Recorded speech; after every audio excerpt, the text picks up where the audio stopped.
नमस्ते बच्चों, good morning. और आज हम लोग कक्षा 9 सामाजिक विज्ञान में अपने अगले टॉपिक के बारे में पढ़ेंगे। और आज हमारा जो टॉपिक है सामाजिक विज्ञान में, उसमें भूगोल के खंड में एक चैप्टर है हमारा जलवायु। चैप्टर है जलवायु। और इस चैप्टर में कुछ चीजें हम यहाँ पे आज इम्पॉर्टेंट पढ़ेंगे। इसको कंप्लीट कर लीजिएगा और प्रॉपर हमसे चेक करा लीजिएगा। तो सबसे पहले आज हम लोग स्टार्ट करते हैं और जानते हैं जलवायु का अर्थ। जलवायु का अर्थ, आखिर ये जलवायु क्या है, जिसको हम यहाँ क्लाइमेट कहते हैं। तो इसका मतलब क्या है कि एक किसी भी क्षेत्र में जो लॉन्ग टर्म दीर्घ समय अवधि में 20 साल 30 साल का जो एवरेज होता है, किसका एवरेज, वहाँ की मौसम की जो अवस्थाएं अलग अलग समय की थी, जो विविधताएं थी, उन सब का जब हम सम कर देते हैं, योग कर देते हैं, तो वो क्या कहलाएगा, जलवायु कहलाएगा।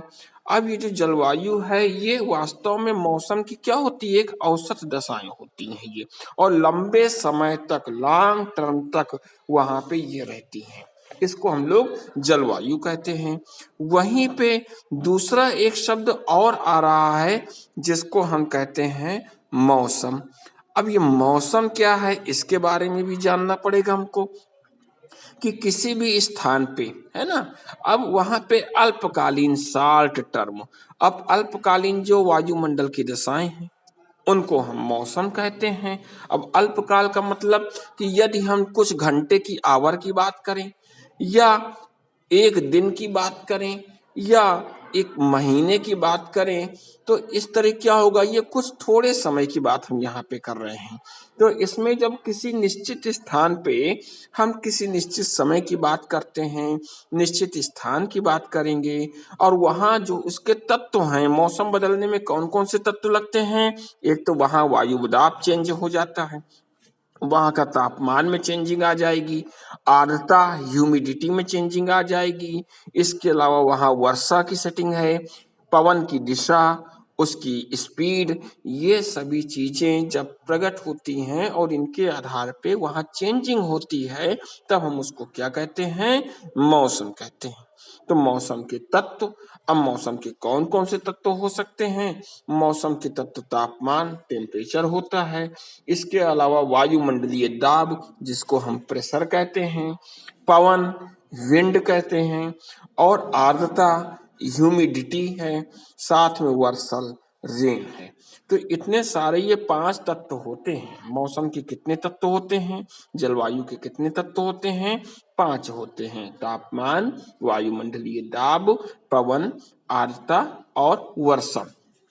इसके बाद एक चीज और यहाँ पे हमको देखनी है, और इसी जलवायु और मौसम के साथ साथ हमें एक चीज और इस लेसन पे इम्पोर्टेंट मिल रही है, और वो है आपका मानसून। मानसून, अब ये जो मानसून है इसके बारे में भी समझ लेते हैं कि इसकी जो उत्पत्ति है, ये शब्द कहाँ से आया। ये शब्द आया आपका अरबी भाषा से, और अरबी भाषा में ये शब्द है मौसिम। किस भाषा का शब्द है, अरबी भाषा का है, अरबी भाषा में। और ये मौसम शब्द से उत्पत्ति हुई है। इसका मतलब क्या होता है, मौसम होता है, मौसम का। अब मौसम क्या हुआ, मानसून। अब मानसून क्या है, मानसून में कि एक वर्ष के दौरान, एक वर्ष के अंदर वायु की दिशा में ऋतु के अनुसार जो भी परिवर्तन किया जाए वो क्या कहलाएगा, मानसून कहलाएगा। और इस तरह अलग अलग चेंजिंग हर देश में मानसून रूप से अलग अलग चेंजिंग होती है। भारत में भी मानसूनी जलवायु होती है, ठीक है। और जलवायु को नियंत्रित करने वाले अलग अलग फैक्टर भी होते हैं, जैसे अक्षांश हो गया वहाँ का कि ऊंचाई, कितनी ऊंचाई पे वो स्थल भाग वहाँ पे बसा हुआ है, साथ में वहाँ का जो वायु दाब है, समुद्र से दूरी कितनी है, ठीक है। और क्या हो सकता है इसके अलावा, महासागरीय धाराएं हैं, ठीक है, और उच्चावच के लक्षण, ये सभी चीजें क्या हैं जो कि वहां पे मानसून को, वहां की जलवायु को ये चीजें प्रभावित करती हैं, ठीक है। तो इन सब के बारे में आप डिटेल तैयार कर लीजिएगा। जलवायु किसे कहते हैं, मौसम किसे कहते हैं, मानसून क्या है, और इसका डिटेल मेरे नंबर पे आप सेंड कर दीजिएगा, तभी आपकी प्रेजेंट्स मानी जाएगी, अन्यथा आप अपसेट माने जाएंगे। ठीक है। और नेक्स्ट टॉपिक हम लोग अपने नेक्स्ट टर्न में जब बैठते हैं तब उस पर हम लोग डिस्कस करेंगे। ओके।